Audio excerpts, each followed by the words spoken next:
Kalau melihat apa undang-undang ya, kalau kita baca Undang-Undang Nomor 1, lembaga pembiayaan itu kan ada dua, ada bank, ada non bank. Ya. Nah Ya, hari ini misalnya kita, non-bank. iya hari ini kita masih fokus di Bank. perbankan. Ya.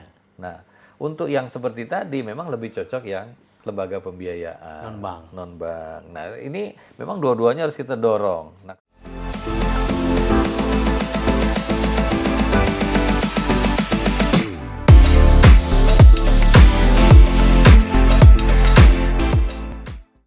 Selamat datang kepada sobat saya. Di sini saya undang dari Kementerian PUPera. Seorang tokoh, saya katakan begitu, karena apa? Saya mengikuti seminar-seminar dan tulisan-tulisannya mengenai pembiayaan perumahan. Sedangkan latar belakangnya adalah seorang planolog dari Institut Teknologi Bandung yang lebih banyak di infrastruktur. Ya, itu yang menarik. Jadi saya akan mengucapkan selamat datang dulu Pak Heri Trisaputra Juna.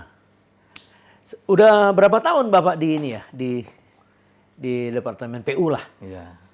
Saya bergabung tuh tahun 96, Pak. 96 berarti 96, 27 tahun. 27 tahun.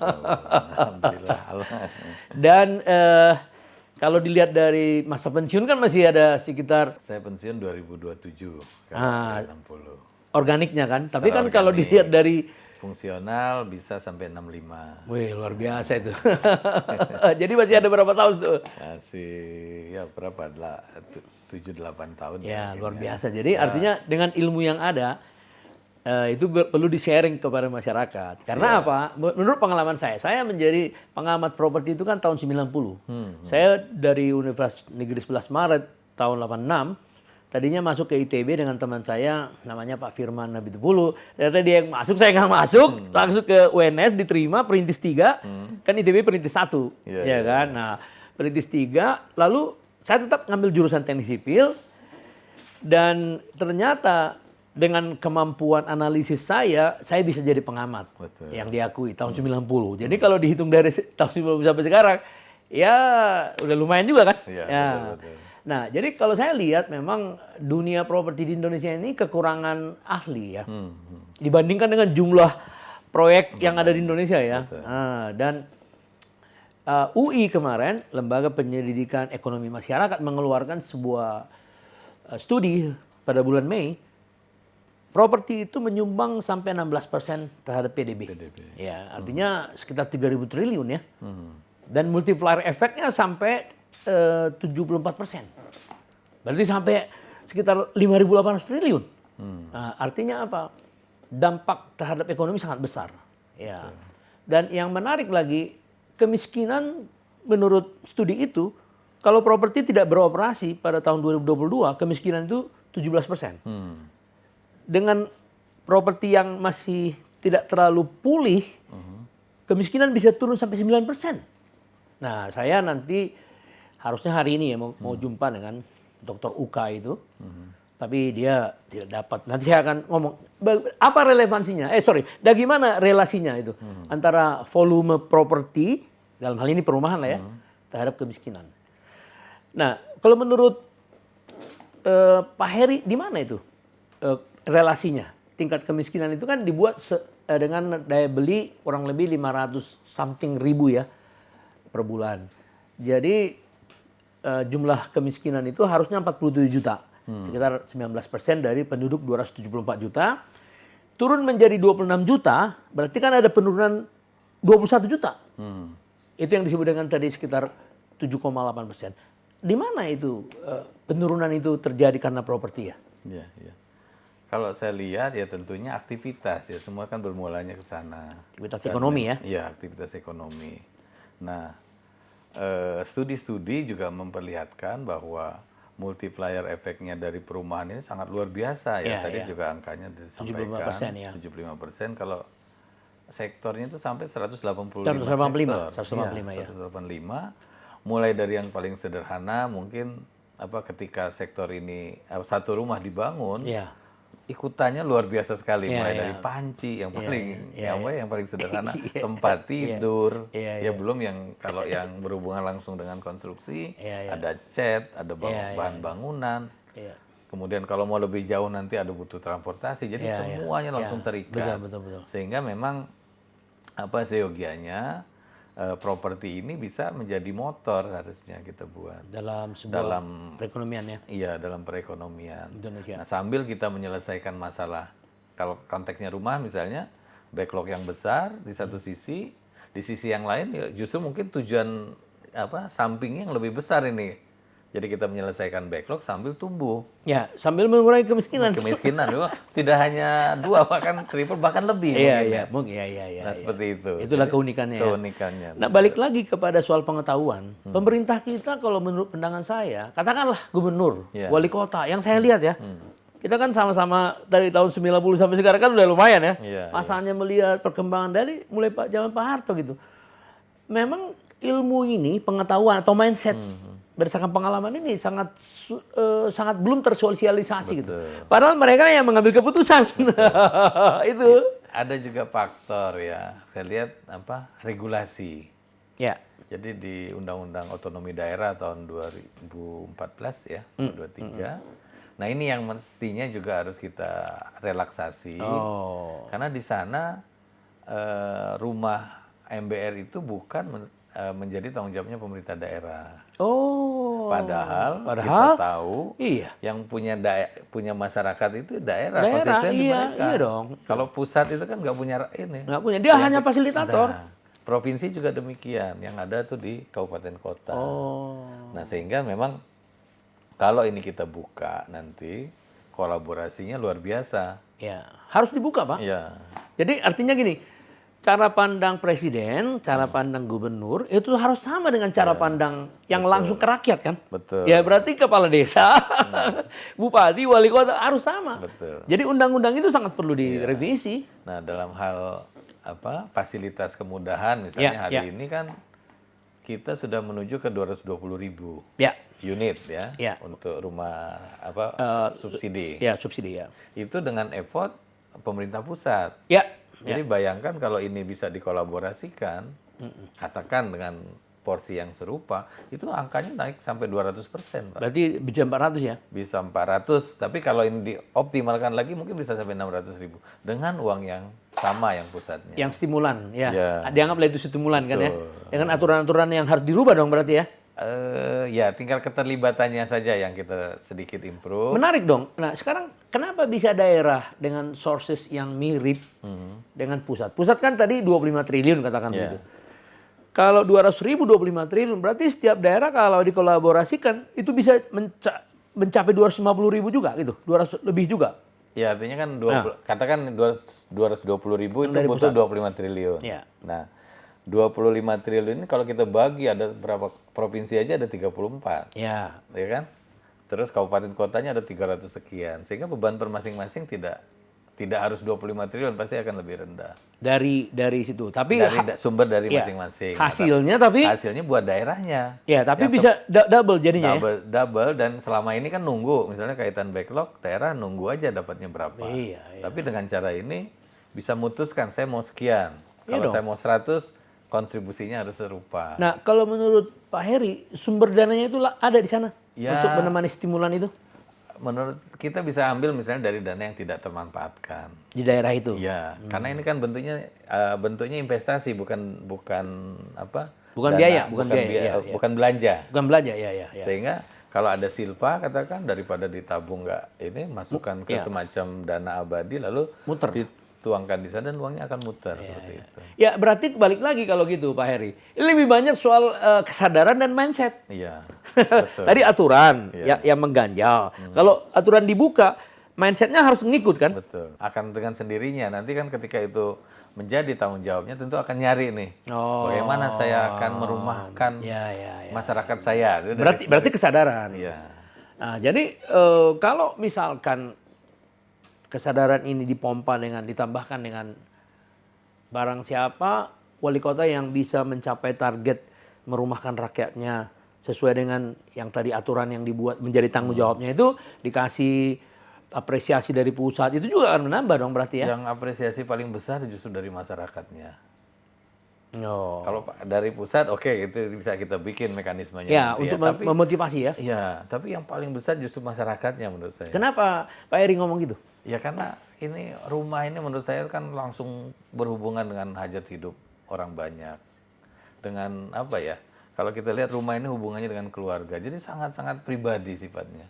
Jadi bayangkan orang yang berharap punya rumah, lalu dia bisa memperoleh rumah dengan fasilitas tadi, tentu dia akan sangat menghargai kepala daerahnya. Yang kontroversi di sini, ada daerah-daerah tertentu dulu bahkan melarang rumah dengan tipe sekian. Oh, itu sangat kontroversial. Kalau Bapak tadi mengatakan bahwa apresiasi itu bukan dari pusat dapatnya, justru dari rakyat yang hidup sehari-hari di kotanya. Ini enggak ada wali kota yang melarang. Ada itu, karena dianggap dia tidak memenuhi syarat menurut dia gitu. Ya tentu kan yang kita bangun harusnya layak huni. Layak huni karena memang kita targetnya memang untuk mengurangi rumah yang tidak layak huni. Kan ada syarat-syarat di situ. Ada 4 setidaknya. Yang pertama kualitas. Yang kedua luasan, overcrowded itu kan satu orang harus bisa 7,2 meter seperti itu. Terus ada akses air, ada akses sanitasi. Jadi yang kita bangun kemudian harusnya memenuhi itu. Nah kalau karena sesuatu masyarakatnya belum mampu untuk itu, ya tugas pemerintah nanti dengan memberikan bantuan dan kemudahan. Yang tadi misalnya dengan FLPP yang bunga 5%. Atau bentuk-bentuk lain yang dulu ada BP2BT, setiap kepala keluarga waktu itu bisa mendapat bantuan sampai 40 juta satu orang, satu keluarga. Sehingga cicilannya menjadi terjangkau. Tapi intinya demikian.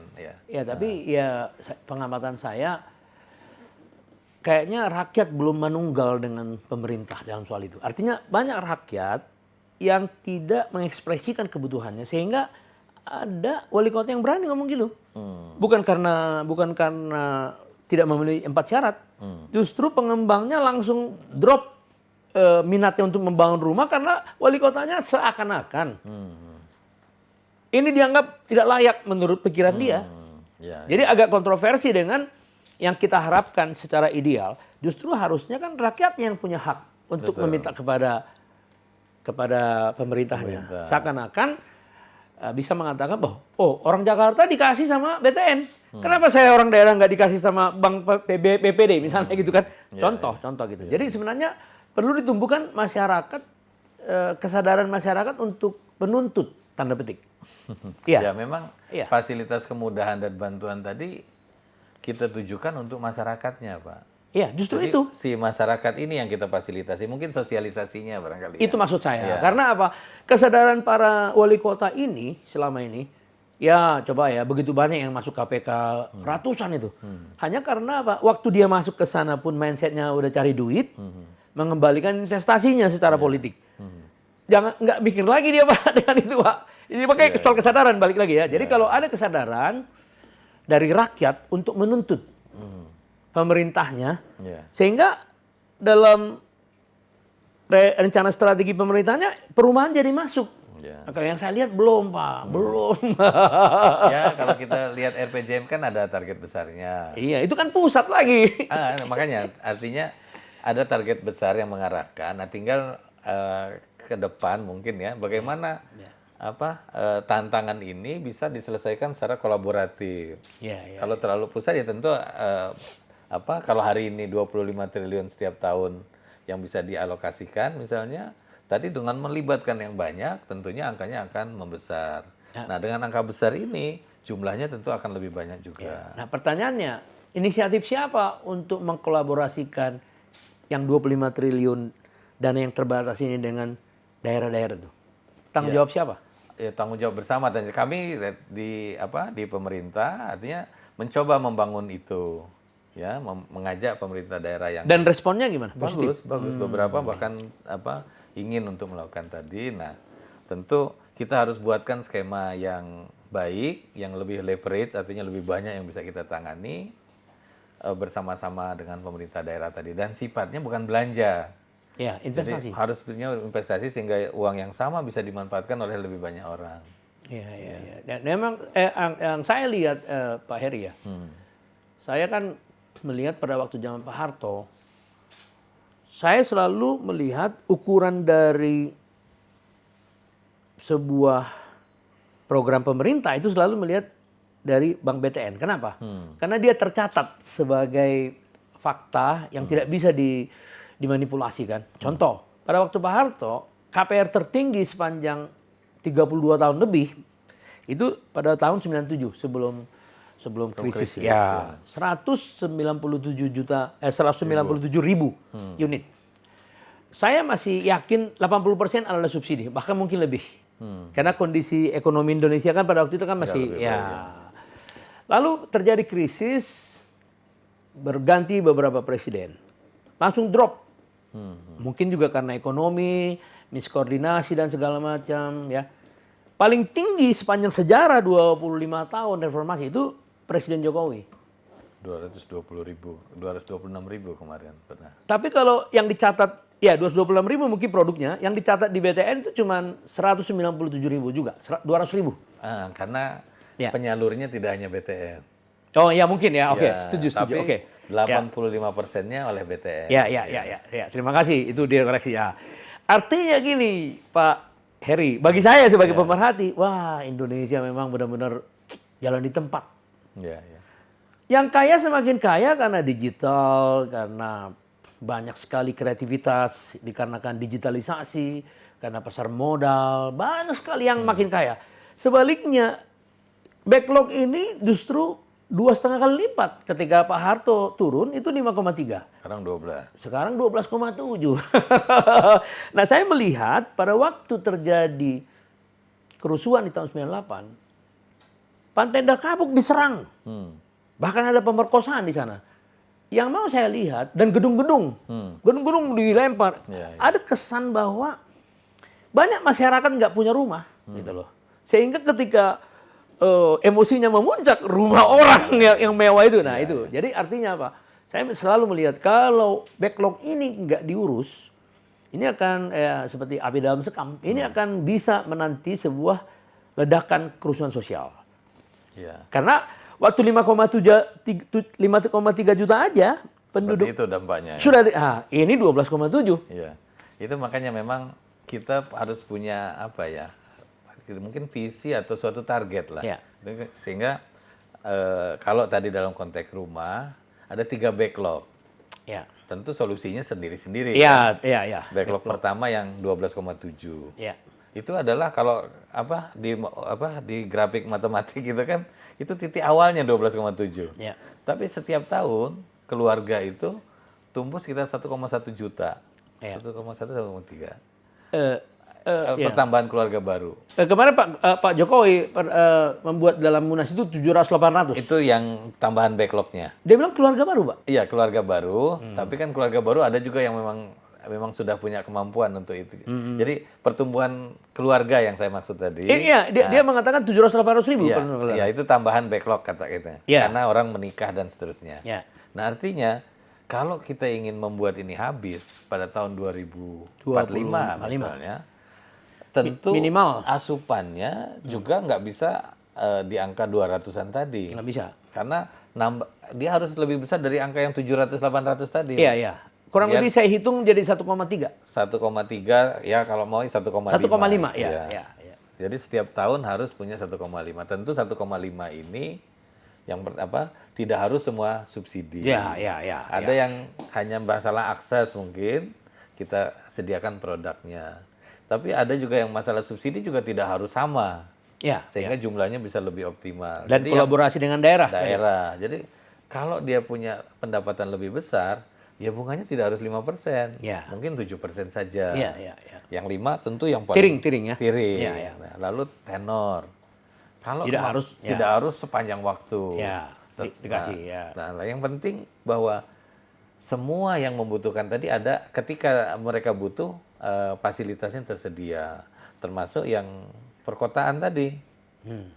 Kalau kita mau memindahkan dia ke kota, tentu dari sisi supply harus ada barangnya. Ya. Pengembang akan mau bangun kalau ada yang mau membeli, demand-nya. Demand-nya ada kalau dia mampu membayar. Iya, iya. Jadi sehingga memang KPR-nya juga harus kita modifikasi.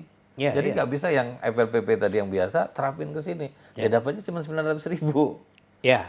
Nah, Itu pun nggak nyampe. Yang 900.000, 900 unit. Iya. Maaf. Oh, yang 900 itu yang vertikal. yang Iya. vertikal. Nah, sehingga harus kita modifikasi, tenornya di extend, skemanya diubah sehingga semua orang kita buat mampu untuk mencicil sampai desil 4. Iya. Nah, dengan cara itu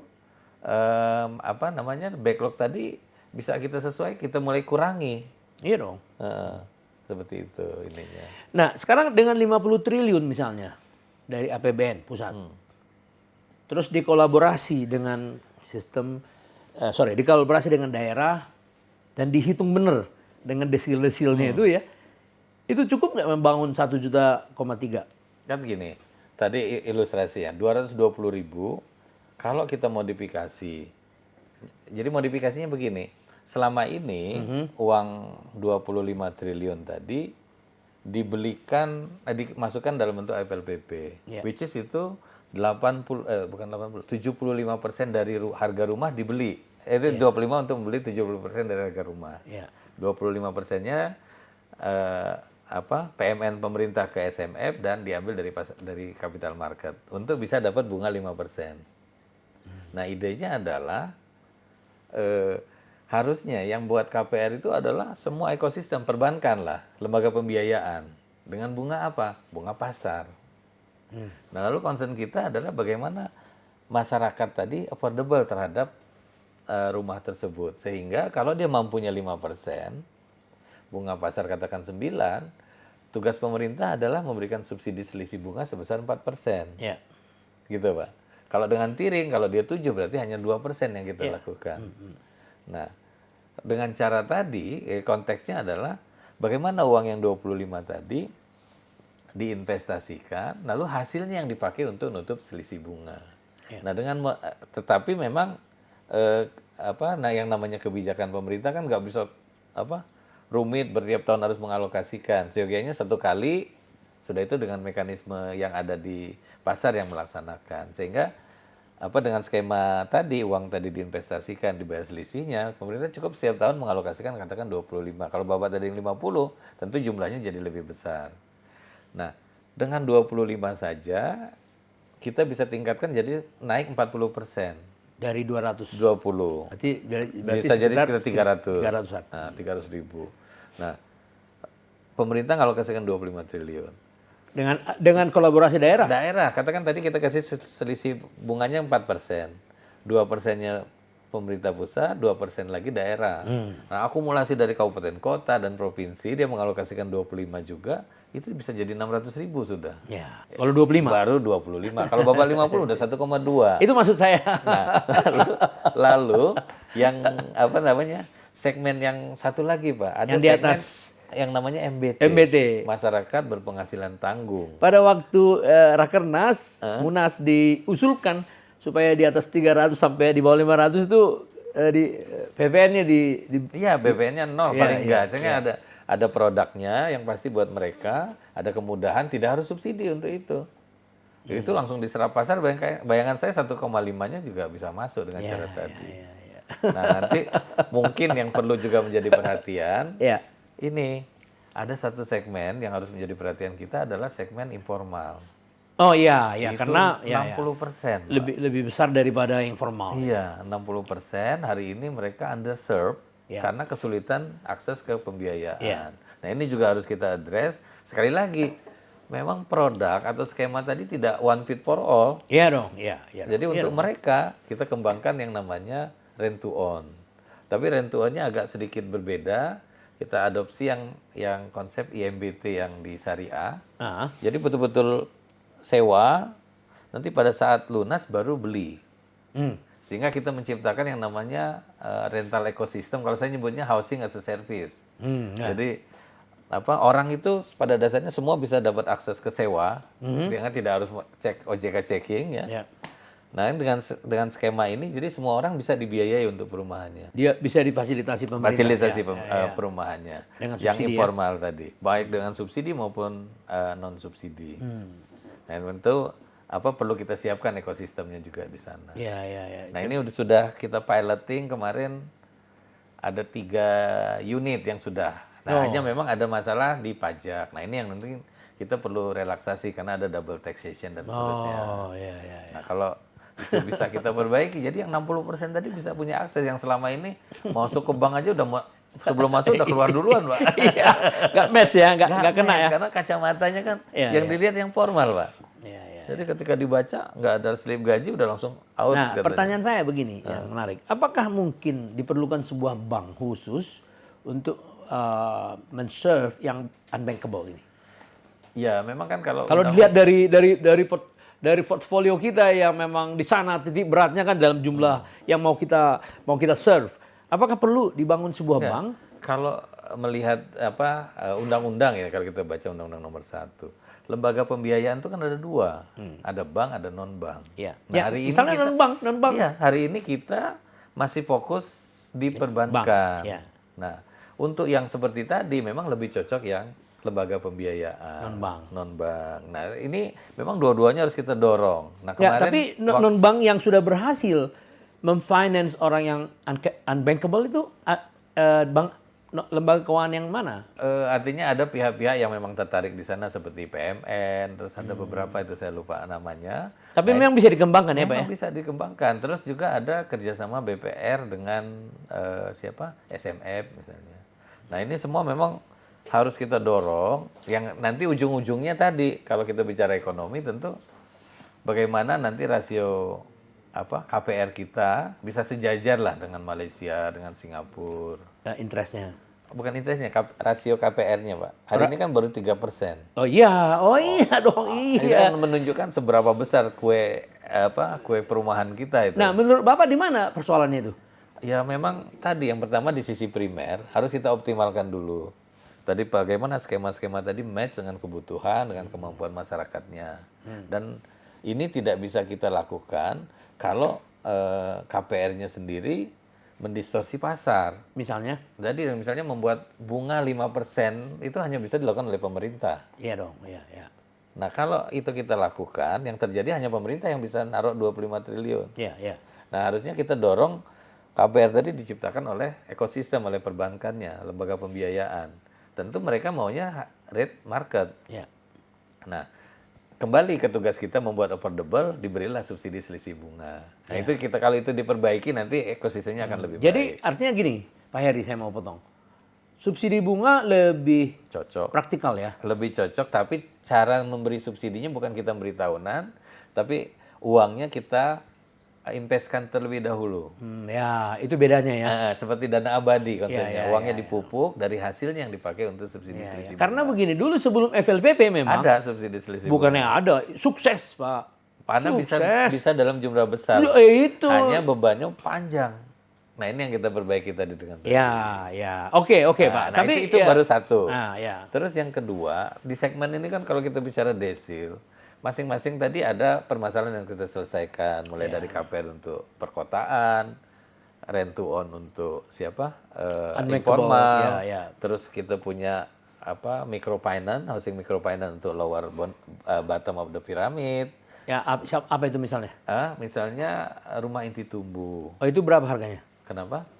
Kalau kita kemarin BP2BT untuk nyasar yang di bawah baru piloting sih kemarin.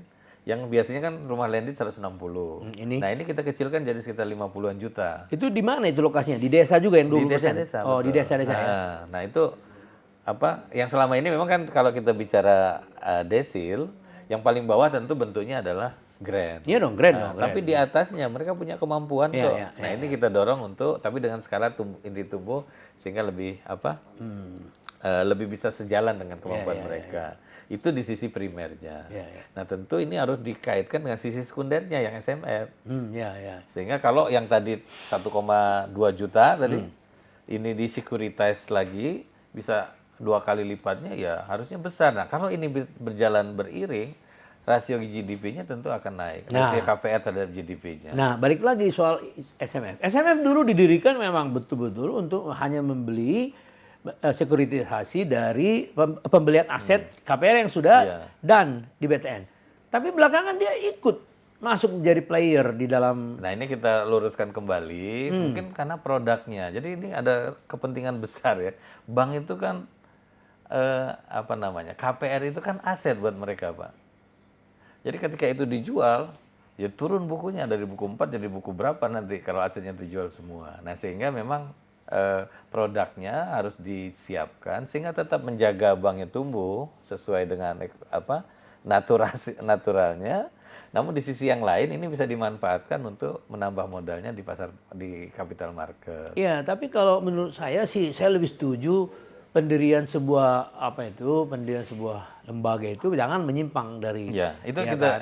yang sekarang kan Ya. diluruskan seperti itu. Sekarang lagi disiapkan cover bond untuk bisa menjaga bahwa proses ini tetap asetnya tetap dicatat di banknya, tetapi sekuritisasinya tetap bisa jalan. Ya, jadi dalam konteks itu Pak Heri saya mengusulkan kepada pemerintah apabila nanti pemerintah mau mendoubling subsidinya jadi 50 triliun lalu mengadopsi semua pengetahuan yang Anda miliki sebagai expert dan teman-teman yang lain, BTN itu harus bisa dibikin 2 kali lipat Ya. dengan sendiri ya.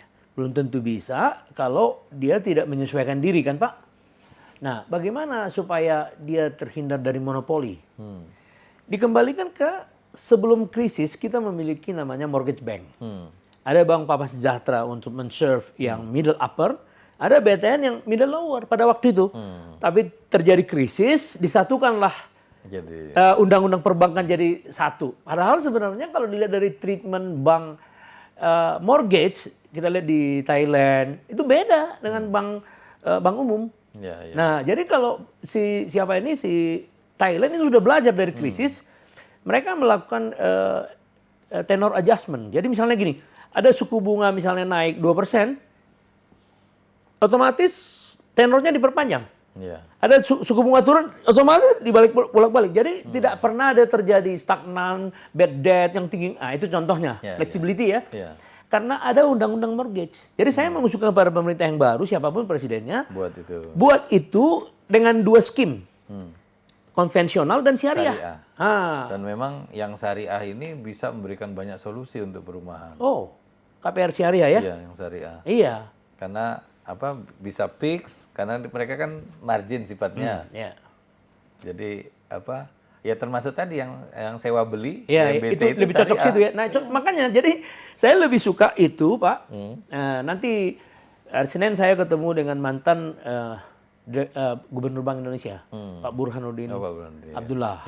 Ya, kebetulan dia salah satu dewan pakar. Jadi saya mau ketemu beliau itu. Karena saya usulkan dia bilang masuk akal, kembalikan ke tahun 90 krisis. Dan kalau kita lihat hari ini 85% itu oleh BTN juga yang perumahan kita ini selesainya. Oh iya. Jadi kebayang kalau BTN-nya nggak ada. Yang lain nggak siap juga. Jadi memang spesialisasi di bidang itu perlu. Perlu, karena misi pemerintah waktu zaman Pak Harto dulu, Perumnas dibangun pada saat yang sama dibangun BTN. Iya, jadi keberpihakan terhadap rakyat, ideologi pembangunannya Pak Harto itu memang luar biasa. Tapi dari presiden ke presiden ini nggak nyambung. Hari ini secara kelembagaan sudah lebih baik ya. Karena kan mengumpulkan mereka dalam yang namanya ekosistem pembiayaan. Di situ ada Perumnas, BTN, SMF ya. Ada Tapera juga yang ngurusin demand-nya.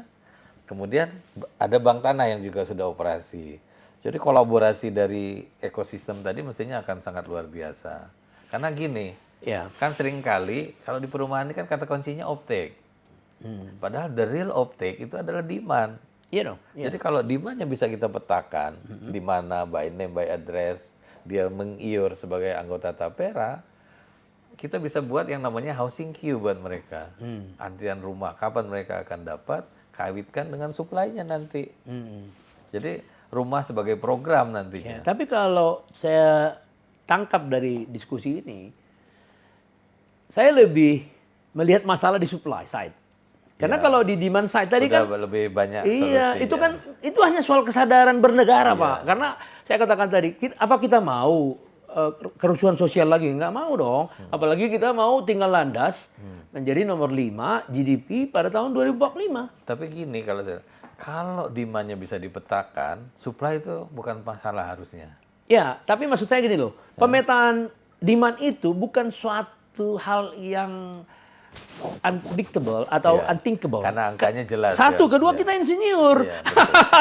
Siap, siap. Kalau sudah ada minat politik dari pemerintah pengambil kebijakan, dikasih kita ruang untuk berekreasi, Iya. keluar creative financing tadi semua dari pengalaman. Iya. Itu bukan ditiru dari Betul, Singapura, betul. dari pengalaman. Ya, kalau kita perhatikan ketika kita berinvestasi, gitu Iya, kan, iya. yang dilihat dulu pertama demand. Iya memang. Makanya tadi kalau Iya. kita pendekatannya dibalik, jadi bagaimana demand dipetakan, baru kita susun mekanisme untuk bangun supply-nya. Ya.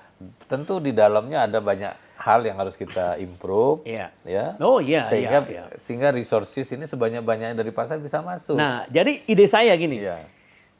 Kalau nanti pemerintahan baru dirikan sebuah kementerian perumahan dan wilayah perkotaan. Kenapa? Pada waktu ada sebuah diskusi di Makassar Juli yang lalu, 3 bakal calon presiden, ya. 2 calon presiden sangat mudah menjawab dari semua keluhan wali kota, bagaimana ini koordinasi antara begini dijawab. Tapi ada satu Pak Capres yang ya aduh, itu detail kata dia. Nah, kalau saya tangkap dari sini bahwa di sisi supply selama ini terjadi overlap. Ya, misconducting, miskomunikasi dan segala macam lah. Jadi artinya perlu ada sebuah departemen yang fokus, Pak. Kalau menurut pendapat saya.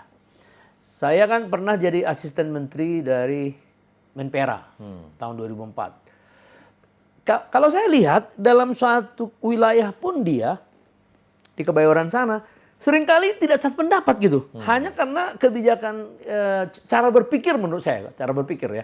Cara berpikir ini langka nih, Pak. Jadi kalau perumahan digabungkan dengan wilayah perkotaan seperti housing and urban development. Karena banyak sekali pengembangan kota belakangan ini kan. Bukan IKN, tapi pengembangan kota akibat pembangunan infrastruktur. Banyak sekali yang tumbuh gitu, ya. Yang oleh swasta ya. Oleh swasta, Pak, oleh swasta, ya kan. Mungkin itu karena peningkatan daya beli juga oleh daerah ya. Nah, jadi kalau housing itu tadi itu semua dibikin jadi sebuah kebijakan, itu untuk sisi demand. Kan politiknya kan adalah subsidi.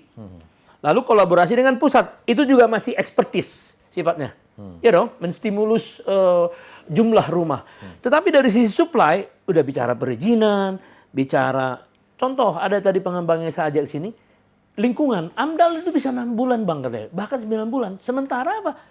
AMDAL itu kalau untuk rumah sakit masuk akal. Untuk kawasan, kalau rumah yang tiba-tiba rumah 160 juta, AMDAL untuk apa sampai 6 bulan? Contoh. Ya. Jadi artinya banyak di sini yang masih miss. Antara pendapat pemerintah, pandangan pengusaha, dan seterusnya. Sementara tujuannya sama. Ya. Ini untuk mensejahterakan rakyat, ini untuk mencari profit. Tujuannya sama juga. Betul. Ya, jadi gitulah kira-kira. Jadi kalau menurut Pak Heri gimana pendapat itu? Pandangan itu? Ya, artinya tetap bahwa di perumahan ini supply dan demand itu sebaiknya dilakukan secara bersamaan. Itu maksud saya. Ya. Nah, memang cara pandang kita selalu meletakkan supply dan demand itu seperti serial. Waktu kita bikin value chain, selalu mulainya dari apa? Tanah, gitu kan? Izin, bangun, desain, bangun, jual, baru ke demand. Harusnya nggak begitu. Harusnya nggak. Saya bilang makanya ketika kita bicara ekosistem, saya gambarkan tuh dia seperti berangkat bersamaan. Bahkan demand harusnya berangkat lebih awal. Iya, harusnya demand berangkat Lebih awal. Ya. Nanti dia bangun, nanti ketemu di ujung. Seperti itu. Sehingga tadi makanya saya bilang peran Tapera itu menjadi penting karena dia akan menghususkan untuk mengumpulkan data demand-nya. Nah, lalu tadi peran supply tentu di sini juga perlu banyak terobosan-terobosan tentunya. Tadi itu ya. Yang salah satunya kita membangun, jangan lagi bangun ngitungnya unit kawasan, mungkin konsep Kasiba yang dulu ini kita harus hidupkan kembali, ya. Terus kalau yang berkaitan dengan proses bisnis yang lama itu menurut saya sesuatu yang harus kita petakan dan diperbaiki. Misalnya? Ya kayak waktu yang lama di proses BBG bisnis kemarin ya kan niatnya dilakukan omnibus law itu bukan seperti itu. Ini kan akses. Nah ini bagaimana kita kembalikan, kita dudukkan, terus juga bagaimana konteksnya dengan proses pembangunan, terutama rumah vertikal, yang pemasarannya harus menunggu sampai sekian persen, misalnya seperti itu. Sehingga ini akan mengakibatkan industrinya jadi kapital intensif, harus uangnya dulu, karena yang lain belum bisa masuk. Ya. Nah hal seperti ini harus kita buka Pak, kita memang bedah lah. Sehingga demand yang udah dipetakan, dibarengan dengan ini ketemu dia.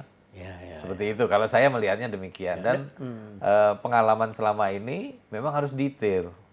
Oh iya dong. Harus rinci, apa yang harus diubah, bagaimana ngerubahnya, kapan itu jadi, dan seterusnya. Iya, tapi artinya sepakat kita bahwa supply dan demand side, semua faktor-faktor demand side dan supply itu disatukan dalam sebuah departemen. Nah kemudian tata ruang juga ada di BPN.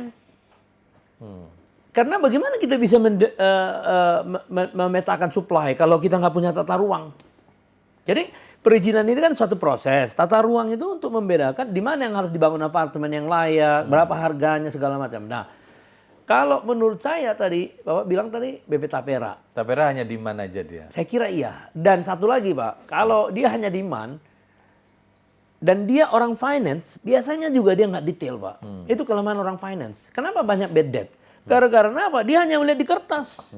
Dan dia melihat oh ada barangnya. Ada, bukan dia sustainable apa nggak tahu dia. Nah jadi menurut saya ini keahlian lagi nih. Jadi demandnya itu harusnya dibuat sebuah researcher, departemen yang khusus untuk memetakan demand. Desil-desil itu dilihat semua. Iya. Karena memang desil itu kan susenas ya, bukan survei 1011. Itu yang harus sehingga tugasnya adalah oke 12,7 udah cukup sampai hasil susenasnya demikian.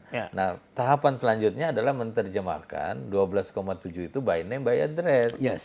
Nanti baru dibuat urutannya. Sehingga kita punya target jelas berapa tahun nih selesai ini. Ya, dan kira-kira gitu. Ya, itu target besar. Tapi juga yang paling penting itu lokasi di mana yang by name by address secara geografik. Dan setiap daerah kan punya policy untuk itu. Justru itu. Nah, ini yang mestinya ya saya pernah yang namanya program tentu harus detail. Misalnya tadi ada program 1 juta rumah misalnya seperti itu, atau nah ini yang harus didampingi di sisi supply-nya. Titiknya tadi kita kaitkan misalnya dalam satu kita bilangnya satu kabupaten sekian tower. Nanti tentu masing-masing kabupaten kota dia akan mendefinisikan ini akan cocoknya di mana, instrumen tata ruang apa yang bisa menjamin harganya tetap dan seterusnya. Nah ini memang banyak ceritanya lah yang menurut saya. Itulah pengalaman 27 tahun ya. Kalau saya pengalaman mengamati, kalau Bapak pengalaman di lapangan berhadapan dengan orang-orang lapangan. Sambil ngamati juga katanya. Oh iya, tapi biasanya kalau orang sibuk Pak, detail agak susah dia mengamati langsung. Kalau saya karena di luar agak punya ini kan ya tapi samalah. Ya. Nah kemudian saya tadi ada satu lagi masalah udah finance ya, masalah supply. Nah mengenai supply, yang saya heran pada zaman Pak Harto Pak, REI itu kan satu-satunya lembaga yang disebut dengan asosiasi pengembang. Waktu Pak Enggar Tiasto Lukito jadi ketua, itu cuma 2.500. Tapi pembangunan rumah subsidi itu sampai 200.000. Sekarang pembangunan oke lah 220.000 subsidi ya. Pengembang REI kemarin klaim 6.400. Saya panggil Pak Jumali kemarin ngomong 4.000. Berarti udah 10.500, 600. Terus saya panggil Pak Endang kemarin ngobrol di sini 2.600 loh. Udah 13.000 something gitu loh. Ini mereka ini hidup 13.000 hanya untuk 220. Ya itu dia. Berarti something happen di sini gitu loh Pak. Ya harus kembali lagi sebetulnya kan rumah subsidi, rumah yang dengan bantuan kemudahan itu kan hanya salah satu mestinya. Kalau kembali ke konsep perumahan yang menurut saya sih harusnya tetap kita hidupkan yang hunian berimbang ya. Ya, cuma masyarakat itu kan tidak hanya yang betul yang Pak. Cuma masalahnya bagaimana mengeksekusinya? Udah berapa kali menteri ada nggak bisa Pak? Apakah kan dia dieksekusi maunya menteri itu dieksekusi dalam satu lokasi? Dulu Yan Faris kan begitu masalahnya. Tapi nggak bisa. nggak bisa diikutin gitu loh. Apakah harus satu lokasi atau satu kawasan dia yang disebut berimbang dalam skala yang lebih besar kayak di Sibah, dilihat dari atas gitu ya. Nah, sebenarnya menurut Pak Heri gimana? Kalau saya melihatnya ini kan backlognya besar ya. Bagaimana sebetulnya konsepnya adalah yang mempunyai kelebihan tadi bisa berkontribusi untuk mengatasi yang 12,7 juta. Ya, cross subsidi. Ya, cross subsidi. Nah, kalau bicara lokasi, sebetulnya yang 12,7 ini kan tersebar juga. Iya dong. Nah, selama itu bisa dipetakan, resource-nya bisa dimanfaatkan buat mereka, kenapa tidak? Kalau saya ya secara pribadi melihatnya seperti ya, itu. Tapi apakah harus ada 136 yang membuat harus dipaksa mereka berkolaborasi si pengembangnya? Atau ya itu nanti kebutuhan mestinya. Kan nantinya yang diminta adalah 136. Ya. Nah, bahwa cara kita mendeliver kan bisa macam-macam. Bisa saja yang memang saya fokusnya di rumah yang satu nih. Iya. Ya, jangan dipaksa bikin yang enam, maksud saya gitu loh. Iya, Artinya dari sisi demand, prospek bisnis, ini ada peluang nih untuk yang memang khusus main di 6 untuk mengasop tadi dihitung sebagai kontribusi yang pihak yang satu. Iya, berarti sama aja mereka dipaksa tanda petik ya berkolaborasi dong. Iya. Jadi harus ada subsidi silang dari mereka. Iya. Bagaimana caranya mereka menentukan ya? Iya, artinya di pasar nanti akan terbentuk sendiri. Saya pikir kalau ada peluangnya nanti ya seperti hari ini yang tadi Bapak hitung, ada satu pengembang yang khusus main di segmen subsidi. Tapi hari ini hanya mengharapkan alokasi dari pemerintah. Nah, ke depan kalau ini kita terapkan, mereka bisa berkontrak dengan yang satu. Ya. Tempatnya atau bahkan kalau mau lebih advance lagi, yang tadi si pengembang ini menawarkan tanahnya misalnya. Jadi bukan dia yang harus nyari tanah. Karena dia udah bangun sekian, ada kewajiban bangun tertentu, dia sediakan satu paket. Luar biasa kalau pemerintah kuat bernegosiasi dan mengeksekusi, luar biasa. Contoh, Lipo. Begitu berapa ribu hektar, Pantai Indah Kapuk. Contoh saja. Jadi kalau ada kesadaran dari pengembang mengikuti pemerintah, itu udah cukup luar biasa itu. Dan mestinya ya selama dia kewajiban kan pasti akan ditagih. Dan pengembang pasti juga merasa bahwa ini saya suatu saat harus mencari solusi. Tapi faktanya Pak, SK 540 di DKI, mulai dari gubernurnya itu Pak Cokro Pranolo itu Pak. Kan saya di situ juga. Sampai hari ini kalau dihitung 20% dari alokasi komersial yang mereka, utangnya pengembang 50 triliun Pak, dirupiahkan. Tapi nggak ada satu gubernur, even gubernur yang galak, yaitu namanya Basuki Cahayapurnama sama Pak Jokowi, enggak. Maksud saya, poin saya di sini adalah ketika pemerintahan yang akan datang harusnya ada suatu simbiosis mutualisme antara pengembang yang sudah ya lumayan lah kekayaannya kan. Kalau saya malah melihatnya pengembang sendiri kan mereka mencapai tahapan itu kan bukan suatu proses pendek ya. Betul. Tentu reputasi dan seterusnya melekat dengan mereka. Jadi menurut saya ketika ada aturan seperti itu mereka pasti merasa ada sesuatu yang belum dilaksanakan. Nah, tinggal bagaimana ini dikolaborasikan kembali sehingga itu bisa membantu menyelesaikan yang tadi. Iya Pak, tapi harus ada keseragaman. Kita kan lebih banyak tadi bicara soal pusat. Harus ada keseragaman cara pandang politik pusat, politik pendistribusian perhatian pemerintah yang subsidi dengan politik tata kota. Loh, gubernur ini dulu kan yang hanya memindahkan dari bantaran sungai ke sana, padahal dia sebut-sebut itu rumah. Bukan itu. Rumah itu housing backlog. Karena apa? 2,9 juta keluarga di Jakarta, renter itu 30-something%. Berarti kan backlog-nya berapa? Jadi kalau betul-betul konsisten membangun rumah, semua wali kota dan harus dikursus mengenai tata kota. Dan itu kalau dikaitkan dengan tata ruang, itu powerful sekali mereka, Pak. Iya. Dan kontribusinya ke penyelesaian backlog juga luar biasa. Iya, jadi di mata pengembang, tata ruang sudah jadi tata uang. Jadi dia merasa kalau dia punya uang, dia bisa mengatur ruang. Ini masalahnya. Iya Pak, iya. Itu realita. Tapi sekali lagi, pembangunan kan baru 78 tahun. Kita nggak boleh pesimis kan. dengan expertise dari Pak Heri tadi, saya sangat optimis nih kalau dikolaborasikan dengan, ya kan Dan Pak? saya lihat ya tadi kesempatan kita membuat semacam apa ya target Indonesia Emas 2045. Angkanya memang luar biasa, nggak mungkin kita selesaikan dalam waktu 5 tahun. Ya nggak apa-apa, yang penting oke zero backlognya selesai 2045 sehingga kita ada acuan untuk memprogramkan setiap tahunnya. Iya. Seperti itu. Dan memang itu yang selalu dibilang Pak Jokowi kan, hati-hati memilih pemimpin. Karena dianggap bonus demografi ini adalah kesempatan terbaik untuk meletakkan dasar Indonesia take off menjadi negara maju. Jadi artinya dianggap presiden 10 tahun ini siapapun dia kan bisa 55 atau 5 ganti orang ya. Tapi paling tidak inilah landasannya. Kan 21 tahun. Nah, bonus demografi itu kan 13 tahun. Ya kalau kita butuh 21 tahun dari 2024 jadi 2045, ya itu. Dari sekarang. Iya, jadi kan paling 2 presiden ini kalau sukses. 2, ya kan 10 lagi Pak sudah. Jadi ya, hati-hati memilih pemimpin, itu dia Pak. Luar biasa ini ya. Ya. Ya, jadi saya kira terima kasih sekali. Sedikit-sedikit terakhir dulu. Udah berapa keluarga? Artinya anak? Anak 2. 2 ya. Ada yang jadi mengikut jejak orang tuanya? Masih kuliah. Oh, masih kuliah. Masih kuliah ya? Masih kuliah. Oh, semester berapa sekarang? Tingkat akhir di Oh, Bogor. apa jurusan apa dia? Jurusan statistik katanya. Oh, berarti turun juga dari teknik sipil. Ahli matematika kan? Saya dulu asisten dosen matematika. Oh, jadi yang kedua? Yang kedua bisnis di ITB. Oh, bisnis. Oh, SBM ya, SBM. Oh, itu sangat terkenal. Itu udah, belum selesai ya? Belum masih. Ya, udah berapa semester? Ini semester ke-4 ya. Dan 1 dia bulan, dan kelihatannya dia lebih suka ke swasta ya daripada kayaknya gitu. gitu Pak ya. Anak sekarang mungkin Iya, lebih mungkin simpel milenial. berpikir, Iya. Usianya berapa sekarang?